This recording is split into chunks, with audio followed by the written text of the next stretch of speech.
नमस्कार, स्वागत और अभिनंदन है आपकी अपनी तक्षशिला एकेडमी जोधपुर के YouTube चैनल पर। विद्यार्थियों, आज अपन बात करेंगे राजस्थान आर्ट एंड कल्चर के महत्वपूर्ण प्रश्नों के ऊपर। ऐसे प्रश्न जो बहुत पहले या लंबे समय से परीक्षाओं में पूछे जा रहे हैं और उनके आसपास जो ऑप्शन है उन पर उनसे भी जो सवाल बने उनके ऊपर भी अपन चर्चा करेंगे।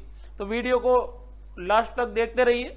हर एक प्रश्न में आपको लॉजिक मिलेगा, हर प्रश्न के पास आपको नया सवाल सीखने का मौका मिलेगा। पहला सवाल देखिए, विश्व प्रसिद्ध अजरक प्रिंट निम्न में से किस स्थान से संबंधित है? यानी विश्व प्रसिद्ध अजरक प्रिंट है, उनका संबंध किस स्थान से है वो पूछा गया है। तो इसका जो संबंध है वो है आपके बाड़मेर जिले से। किस जिले से है? बाड़मेर जिले से इसका क्या है? संबंध है। ये देखिए, फिर आगे बात करते हैं कि अजरक प्रिंट है वो कहां की है? बाड़मेर की। अब आपसे सवाल ये पूछा जा सकता है कि अजरक प्रिंट में जो प्रधान रंग होते हैं, इस प्रिंट में कौन कौन से रंग का प्रयोग होता है? तो इसमें होता है नीला व लाल रंग। कौन से रंग का प्रयोग होता है भाई? एक तो होता है लाल और एक होता है प्लस नीला रंग। दो रंगों का प्रयोग होता है। देखिए, सांगानेर भी छपाई के लिए जाना जाता है। सांगानेरी प्रिंट जो कहां की है? सांगानेरी प्रिंट कभी पूछे तो ये जयपुर की है। सांगानेरी प्रिंट कहां की? जयपुर की। अगला सवाल देखिए, अगला एक ऑप्शन है बगरू।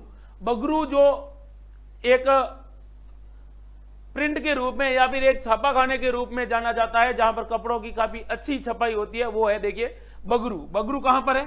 बगरू आपके हैं जयपुर में। कहां है? जयपुर के अंदर। आपसे सवाल यह पूछा जाएगा कि बगरू प्रिंट के अंदर किस रंग का प्रयोग किया जाता है? तो बगरू प्रिंट के अंदर जो रंग का प्रयोग किया जाता है वो किया जाता है काला और लाल रंग। कौन सा रंग प्रयोग में किया जाता है? काला प्लस लाल रंग का प्रयोग होता है। इसको भी आपको ध्यान में रखना है क्योंकि इसके आसपास पहले सवाल बन चुके हैं।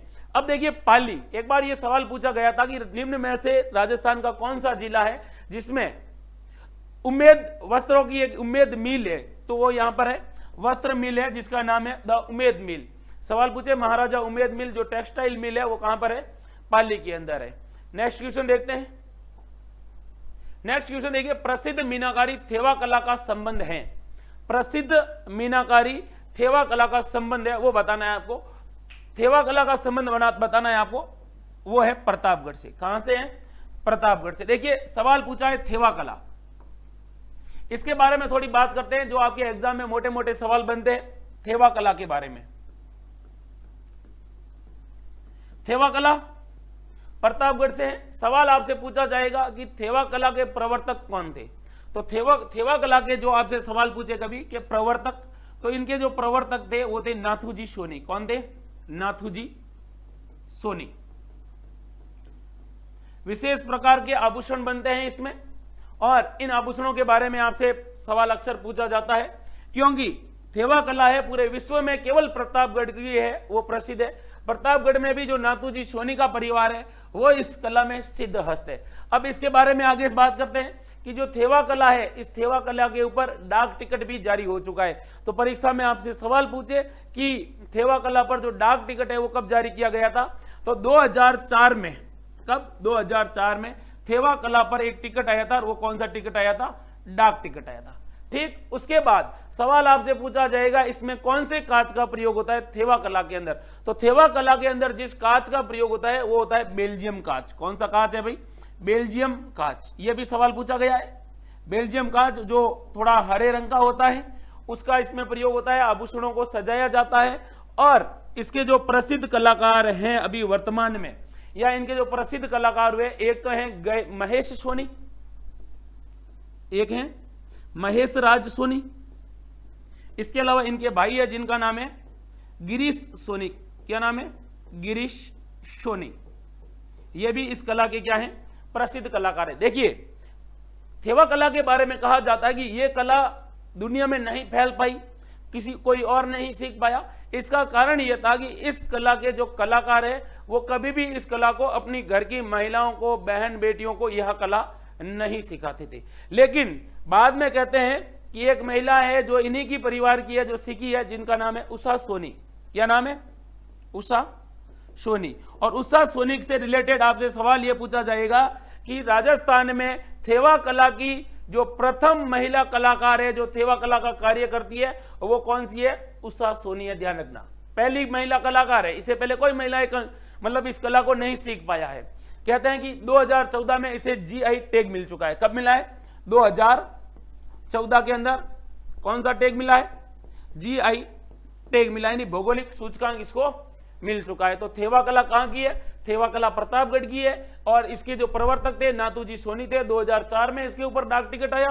बेल्जियम कांच का प्रयोग होता है। महेश राज सोनी और गिरीश सोनी जो इसके प्रसिद्ध कलाकार हैं। सवाल पूछा जो ध्यान रखना, उषा सोनी, उषा सोनी राजस्थान की पहली महिला है जो कि थेवा कला की सिद्धहस्त कलाकार हुई है, अभी है। इसके अलावा 2014 में इसके ऊपर कौन सा टैग मिल चुका है? जीआई टैग मिल चुका है। अब नेक्स्ट क्वेश्चन के बारे में बात करते हैं अपन, और नेक्स्ट क्वेश्चन देखिए, तोड़ियो। तोड़ियो सवाल दिया है, तोड़ियो, और तोड़ियो के मुलायम बालों को सूती के धागों के साथ मिलाकर जो बढ़िया कपड़ा तैयार किया जाता है वो कहलाता है। पहले तो सवाल ये पूछ लिया जाता है तोड़ियो है क्या? तोड़ियो, तो ध्यान रखना भाई, तोड़ियो के बारे में आपसे सवाल कभी भी पूछे, क्या है तोड़ियो? ऊंट, ऊंट होता ना, ऊंट के बच्चे को कहा जाता है तोड़ियो। ऊंट के बच्चे को क्या कहा जाता है? तोड़ियो। तो देखना, ये ऊंट का बच्चा होता है। ऊंट का बच्चा जब छोटा होता है तो उसके मुलायम बाल होते हैं, उसके बालों को काटा जाता है और सूती के धागों का प्रयोग किया जाता है, और एक बढ़िया क्या बनाया जाता है? कपड़ा बनाया जाता है, और उस कपड़े को कहा जाता है बाखला। क्या कहा जाता है? बाखला कहा जाता है। अब देखिए, ऊंट का नाम आ गया है तो ध्यान रखना, सवाल पूछे आपसे कि राजस्थान में सर्वाधिक ऊंट किस जिले में है? राजस्थान में सर्वाधिक ऊंट है, वो आपसे कभी पूछे तो वो है कहां पर? बाड़मेर में। Very good. सबसे कम यानी न्यूनतम, न्यूनतम ऊंट राजस्थान में कहां पर है भाई? तो न्यूनतम ऊंट है प्रतापगढ़ में। कहां है? प्रतापगढ़ में है। इसके अलावा सवाल आपसे पूछे कि ऊंट में कौन सा रोग पाया जाता है? ऊंट में सर्रा रोग पाया जाता है। कौन सा रोग पाया जाता है? सर्रा। फिर आपसे सवाल पूछा जाएगा ऊंट के नाक के अंदर एक आभूषण डाला है, ऐसा एक आभूषण डाला जाता है जो यहां डाला जाता है, उसको क्या कहते हैं? तो ऊंट के नाक का जो आभूषण होता है उसको कहा जाता है गिरबाण। कौन सा बाण कहा जाता है? गिरबाण कहा जाता है। ठीक, किसका है ये? ऊंट के नाक का आभूषण है। ठीक, उसके बाद सवाल पूछता है कि गोरबंद क्या है? गोरबंद क्या है? तो अपने जो ऊंट होता है, इस ऊंट के गले का आभूषण है। ऊंट के कहां का? गले का आभूषण। इसको भी आपको क्या रखना है? ध्यान रखना है। अब देखिए, इससे भी सवाल खत्म नहीं होते, अभी तो बहुत सारे हैं। जैसे राजस्थान में ऊंट, ऊंट कौन लेके आए थे भाई? ऊंट। तो राजस्थान में ऊंट लाने का श्रेय दिया जाता है किसको? पाबूजी महाराज को। पाबूजी राजस्थान के लोक देवता थे। हाँ, और राजस्थान में ऊंट पालक जाति कौन सी है भाई? ऊंट पालक जाति है रायका या रेबारी। रायका या रेबारी जो राजस्थान की वह जाति है जिसकी पहचान होती है गहरे लाल रंग की पगड़ी, गहरे लाल रंग की पगड़ी। इसके अलावा ऊंटों के बारे में मैं आपसे बात करूं तो देखिए, राजस्थान के अंदर ऊंटनी के दूध की डेयरी पूछी जाती है कि राजस्थान में ऊंटनी के दूध की डेयरी कहां पर है? तो वो आपकी कहां पर है? जिसका नाम है बीकानेर के अंदर। फिर आपसे सवाल पूछे कि राजस्थान में उष्ट्र अनुसंधान केंद्र कहां है? तो ऊंटों के ऊपर जो अनुसंधान हो रहा है वो है आपके कहां पर? जोड़बीड़ के अंदर है, और जोड़बीड़ भी कहां पर है? बीकानेर के अंदर है। इसके अलावा देखिए, सवाल पूछा जाता है राजस्थान का कौन सा शासक था जिसने ऊंटों की एक सेना तैयार की थी? प्रथम विश्व युद्ध में वो लड़ने के लिए गए थे, सॉरी सेकेंड विश्व युद्ध में भी उन्होंने अंग्रेजों का मतलब साथ दिया था, वहां की जो रियासत थी, तो वो थे महाराजा गंगा सिंह। महाराजा कौन थे? गंगा सिंह थे। महाराजा गंगा सिंह ने, महाराजा गंगा सिंह ने क्या किया था? तो देखिए, महाराजा गंगा सिंह के पास जो ऊंटों की सेना थी उसका नाम था उष्ट्र रिसाला। क्या नाम था उसका? उष्ट्र रिसाला नाम था। इसको भी क्या करना है आपको? ध्यान में रखना है। तो उष्ट्र रिसाला, उष्ट्र रिसाला, या फिर उसका नाम देखिए वास्तविक नाम था उष्ट्र रिसाला, जिसको कहा जाता है गंगा रिसाला, क्योंकि महाराजा गंगा सिंह ने अपने नाम से की थी इसकी शुरुआत, तो इसलिए उष्ट्र रिसाला या गंगा रिसाला भी कहा जाता है। इसके अलावा राजस्थान के अंदर ऊंटों की सर्वाधिक नस्ल कौन सी पाई जाती है? तो देखिए, अलवरी, कच्छी, फिर है गोमट, फिर है आपकी जैसलमेरी। ये ऊंटों की क्या है? प्रमुख नस्लें हैं। ऊंटनी के दूध में कौन सा विटामिन पाया जाता है? Vitamin C. ध्यान रखना, ऊंटनी के दूध का दही नहीं बनता है। क्या नहीं बनता है? दही नहीं बनता है। और ये सारे जो सवाल है आपके ऊंटों से रिलेटेड या फिर ऊंट से सवाल पूछा जाता है तो, और ऊंट को राज्य पशु का दर्जा दिया गया है, ये तो आपको पता है, रेगिस्तान का जहाज भी कहते हैं इसे। नेक्स्ट क्वेश्चन देखिए, श्री इसामुद्दीन को किस कार्य के लिए पद्मश्री पुरस्कार से सम्मानित किया गया है? सवाल पूछा है कि इसामुद्दीन जो है उनको किस कार्य के लिए किससे सम्मानित किया गया है? पद्मश्री पुरस्कार से सम्मानित किया गया है। तो देखिए, राजस्थान के अंदर ऊंट की जो खाल होती है उसकी खाल पर क्या की जाती है? चित्रकारी की जाती है, उसको कहा जाता है कौन सी कला? उस्ता कला। तो थोड़ी बात कर देते हैं कि इसामुद्दीन उस्ता का संबंध है ऊंट की खाल पर सोने की नक्काशी से। इसको क्या कहा जाता है भाई? इसको कहा जाता है उस्ता कला। कौन सी कला कहा जाता है? उस्ता कला। कहां की प्रसिद्ध है उस्ता कला? तो उस्ता कला बीकानेर की है। कहां की है? बीकानेर की। इसके अलावा एक व्यक्ति और हुए थे जिनका नाम था रुकनुद्दीन उस्ता। क्या नाम था? रुकनुद्दीन उस्ता। उनका भी संबंध किससे था? इसी कला से था। इसके अलावा देखिए, जो मीनाकारी बनाई जाती ना, इसको कहते हैं नक्काशी, स्वर्णिम नक्काशी, इनके मतलब ऊंट की खाल पर होती है। सवाल आपसे पूछा जाएगा कि राजस्थान में उस्ता कला को कहां लाने का श्रेय किसको दिया जाता है? तो एक महाराजा थे, महाराजा अनूप सिंह, बीकानेर के महाराजा अनूप सिंह। इनके बारे में ऐसा कहा जाता है, ये इस कला को राजस्थान में लेकर आए थे। इसके अलावा सवाल पूछा जाता है, जैसे अभी आपको सवाल पूछ ले करंट में कि अगर आपको उस्ता कला के यानी ऊंट की खाल पर जो चित्रकारी सीखनी है, उस्ता कला सीखनी है, तो आपको कहां जाना पड़ेगा? तो देखिए, अगर आप उस्ता कला सीखना चाहते हो तो राज्य सरकार ने उस्ता कला को बढ़ावा देने के लिए किसकी स्थापना की है भाई? उन्होंने कैमल हाइड ट्रेनिंग सेंटर की स्थापना की है। सवाल पूछे आपको, देखना सवाल पूछे कैमल हाइड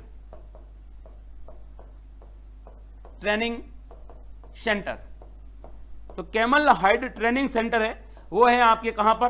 बीकानेर में। और यहां पर क्या सिखाई जाती है? उस्ता कला सिखाई जाती है।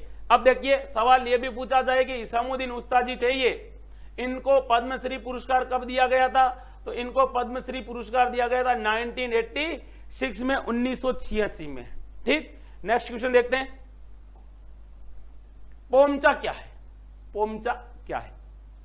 महिलाओं की ओढ़नी विशेष, महिलाओं की ऊनी शॉल, पुरुषों का छापा, आदिवासी महिलाओं का वस्त्र। देखिए, पोमचा महिलाओं की एक ओढ़नी विशेष होती है, उसको कहते हैं पोमचा। अपने सांस्कृतिक विरासत है राजस्थान की, तो राजस्थान में पोमचा होता है वो सामान्य तौर पर दो प्रकार का होता है। ठीक है, एक होता है पीला पोमचा और एक होता है वो होता है गुलाबी पोमचा। कौन सा पोमचा? गुलाबी पोमचा। आपसे सवाल क्या पूछा जाएगा? पोमचा क्या है? महिलाओं की ओढ़नी विशेष है। अब आपसे सवाल यह पूछ लिया जाता है कि राजस्थान में पीला पोमचा कब ओढ़ा जाता है या फिर गुलाबी पोमचा कब ओढ़ा जाता है? तो देखिए, हमारी ऐसी सांस्कृतिक विरासत में कहा गया है कि अगर कोई महिला एक बच्चे को जन्म देती है, लड़के को जन्म देती है, और उसके बाद उनका जब सूरज पूजन यानी भगवान सूर्य की पूजा होती है 7 दिन बाद में या 9 दिन बाद में, तो पहली बार वो घर से बाहर निकलती है, घर के चौक में आती है। उस दौरान अगर उसका लड़का होता है, यानी क्या पैदा होता है? किसका जन्म होता है? लड़के का जन्म होता है, तो पीला पोमचा ओढ़ा जाता है। और अगर लड़की होती है तो कौन सा ओढ़ा जाता है भाई? गुलाबी ओढ़ा जाता है। अब देखिए, यहां पर भी वो कहा जाता है कि अगर लड़का पैदा हुआ तो आप क्या बजाइए? कांसे की थाली बजाइए, चांदी की थाली बजाइए, यानी मेटल जो भी आपसे निर्मित होता है, मेटल से निर्मित जो भी चीज होगी वो बजाई जाएगी। लड़की पैदा हुई तो छाजला बजाया जाता है। क्या होता है? छाजला होता है ना, जिससे अपने अनाज वगैरह साफ करते हैं, हाँ, वो बजाया जाता है। नेक्स्ट क्वेश्चन देखिए, पिछवाई चित्रों का संबंध है राजपूतों के जीवन से, रामायण से, महाभारत से, भगवान कृष्ण के जीवन से।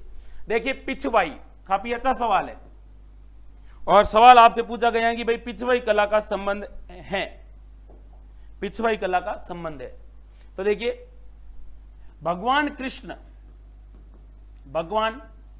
कृष्ण के जीवन से संबंधित जो घटनाएं हैं जिनको चित्रित किया जाता है उनको कहा जाता है पिछवाई। तो इनका संबंध भगवान कृष्ण से है।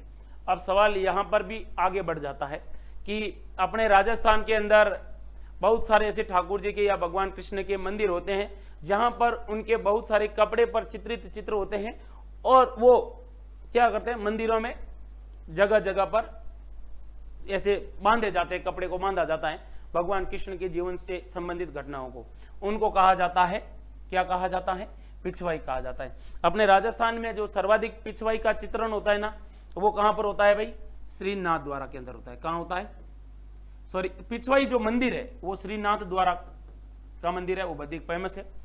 और यहां पर होता है भगवान कृष्ण के जीवन से संबंधित घटनाओं को चित्रित किया जाता है।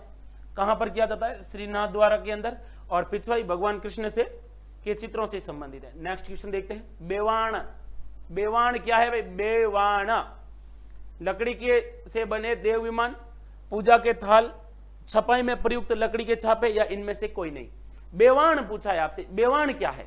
तो देखिए, बेवाण आप लोगों ने देखा होगा, और अपने पश्चिमी राजस्थान में इस तरह से कहा जाता है कि भाई जब भाद्रपद शुक्ल एकादशी आती है उसको कहा जाता है जल झूलनी एकादशी।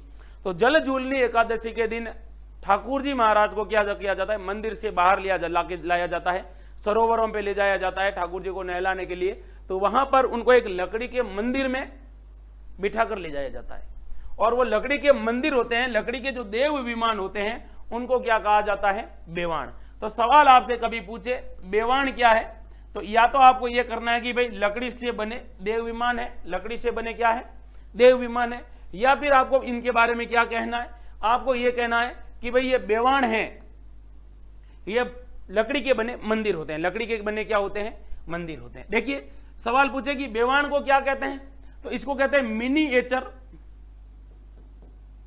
Miniature wooden temple. ध्यान रखना, सवाल पूछे मिनिएचर वुडन टेम्पल क्या है, तो लकड़ी के बने जो देव विमान है इनको कहा जाता है। सवाल पूछे कि राजस्थान में बेवाण कहां पर बनाए जाते हैं, बेवाण कहां पर बनाए जाते हैं, तो बेवाण बनाए जाते हैं आपके कहां पर? बस्ती चित्तौड़गढ़ में। बस्ती चित्तौड़गढ़ में क्या बनाए जाते हैं भाई? बेवाण बनाए जाते हैं।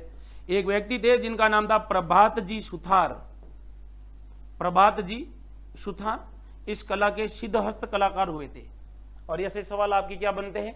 एग्जाम में सवाल बनते हैं। तो लकड़ी के से बने देव विमान क्या कहलाता है? बेवाण, जिनको मिनिएचर वुडन टेम्पल कहा जाता है, बस्ती चित्तौड़गढ़ में बनाए जाते हैं। प्रभात जी सुथार इनके प्रसिद्ध क्या थे? कलाकार थे। अब इसके अलावा देखिए एक सवाल और सवाल यह पूछा जाता है कि जो ये देव विमान होते हैं या लकड़ी के जो ये बेवाण होते हैं, इनका प्रयोग कब किया जाता है? तो जब देवताओं की क्या निकलती है? झांकी निकलती है ना, तो देवताओं की झांकी निकलते समय देवताओं को इन बेवाणों में क्या किया जाता है? बिठाया जाता है। क्या किया जाता है? बिठाया जाता है। नेक्स्ट क्वेश्चन देखिए, सवाल है पखाल क्या है? पखाल क्या है? देखिए, पखाल क्या है?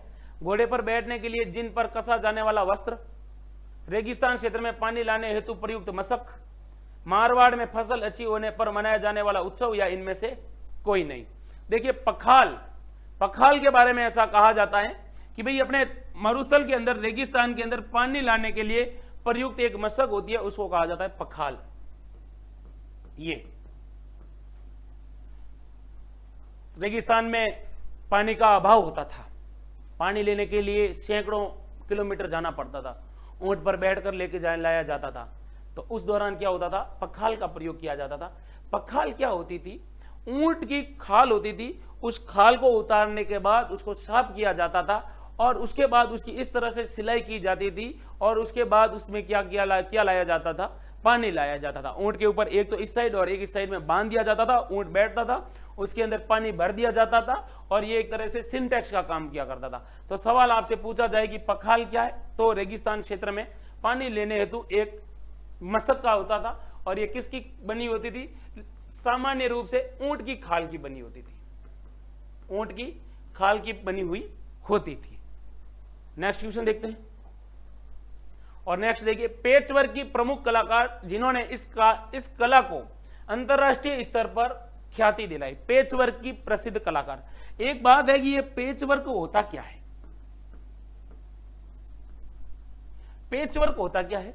यदि पेचवर्क क्या है कि अलग अलग कपड़ों से, अलग अलग कपड़ों के रंगों से जो डिजाइन बनाई जाती है, जो कपड़ा तैयार किया जाता है, वो पेचवर्क कहलाता है। और इसकी जो प्रसिद्ध कलाकार है वो कौन है भाई? शशि झालानी है, जो जयपुर की रहने वाली। कौन है? सवाल कई बार पूछा गया है कि शशि झालानी का संबंध किससे है? पेच वर्क से हैं। और एक बार सवाल ये पूछ लिया गया था कि शशि जलानी का संबंध किस जिले से है, जयपुर से। यहाँ पे एक ऑप्शन दे रखा है पार्वती देवी भीलवाड़ा। अगर यहाँ पे आपसे सवाल ये पूछा जाता है पार्वती देवी का संबंध किससे है, तो देखिए पार्वती देवी है, ये क्या है भाई, एक महिला चित्रकार है। कौन है भाई, महिला चित्रकार है। ये भी आपको क्या रखना है, ध्यान में रखना है। नेक्स्ट, काली, हरी तथा लाल धारियों की चूड़ियां बड़े पैमाने पर कहां बनाई जाती है, तो देखिए काली, हरी, लाल धारियों की जो चूड़ियां हैं बड़े पैमाने पर कहां बनाई जाती है, अपने जयपुर में बनाई जाती है। चूड़ियां हाथों का जो पहना जाने वाला आभूषण होता है, जैसे बिल्लिया, बिल्लिया होता है ना, बिल्लिया, बिल्लिया भी हाथों का एक आभूषण होता है, हाथों की चूड़ियां होती है। इसके अलावा एक जो पूछा जाता है आपसे, अपने लाख, लाख एक चूड़ी का प्रकार है, वो भी कहां पर पहनी जाती है, हाथ में पहनी जाती है। ठीक है, हाथी दांत की भी चूड़ियां होती है। नेक्स्ट क्वेश्चन देखते हैं, राजस्थान में दरियों के निर्माण के लिए प्रसिद्ध स्थान कौन से हैं, तो राजस्थान में दरी निर्माण के लिए टांकला सालावास, मोलेलाबू नरावता, अकोला चित्तौड़गढ़ या गजय सिंहपुर नौखा। तो राजस्थान के अंदर देखिए दरी निर्माण के लिए एक गांव तो है टांकला, और कभी पूछे कि टांकला गांव किस जिले में है, तो टांकला गांव है नागौर में। और दूसरा गांव है आपका कौन सा वास, शालावास, और ये कहां पर है, ये जोधपुर में। ये कहां है, जोधपुर में है।